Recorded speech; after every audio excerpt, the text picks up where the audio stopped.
Hello friend, তোমরা সবাই কেমন আছো? আশা করছি সবাই ভালো আছো। ফ্রেন্ড, আজকে আমি তোমাদের সাথে শেয়ার করব একটা মাশরুমের recipe. White cheesy garlic mushroom করার জন্য যা যা উপকরণ লাগবে দেখো। তার জন্য হচ্ছে কড়াইতে আমি সাদা তেল দিয়েছি।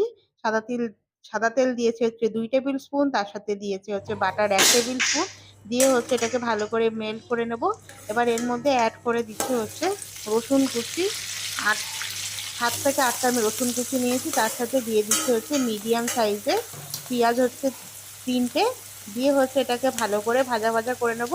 ভাজা হয়ে গেলে এবার এর মধ্যে অ্যাড করে দিচ্ছি হচ্ছে কেটে রেখে স্লাইস করে কেটে রাখা মাশরুমগুলোকে দিয়ে এবার ওর সাথে অ্যাড করে দিচ্ছি হচ্ছে লবণ। লবণ দিয়ে হচ্ছে এটাকে ভালো করে ভাজা ভাজা করে নেব। মাশরুমটা যখন নরম হয়ে আসবে তখন এর মধ্যে অ্যাড করে দেব হচ্ছে দুধ। দুধ দিয়েছি হচ্ছে আমি 1 কাপ। তার সাথে দিয়ে দিয়েছি হচ্ছে চিজ কিউব দিয়েছি হচ্ছে আমি ছোট চিজ কিউব দিয়েছি হচ্ছে 1.5টার মতন। এবার এর সাথে এটা অ্যাড করে দিচ্ছি হচ্ছে কিছু হার্বস, তার সাথে চিলি ফ্লেক্স, অরিগানো আর হচ্ছে ধনেপাতা। দিয়ে হচ্ছে এটাকে ভালো করে ফুটিয়ে নাও। ভালো করে মাশরুমটাকে একদম পুরো সেদ্ধ হতে দাও, আর দুধটাকে হচ্ছে শুকিয়ে নাও।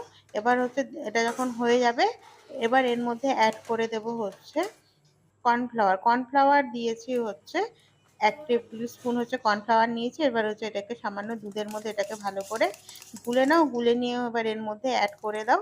অ্যাড করে দিয়ে কন্টিনিউয়াসলি নাড়তে থাকো। তাহলেই রেডি হয়ে যাবে আমাদের হোয়াইট চিজি গার্লিক মাশরুম। আর সবাইকে বলবো আমার রেসিপিগুলো যদি ভালো লাগে সবাই আমার চ্যানেলটাকে লাইক অ্যান্ড সাবস্ক্রাইব করে দিও। থ্যাংক ইউ সবাইকে সাথে থাকার জন্য।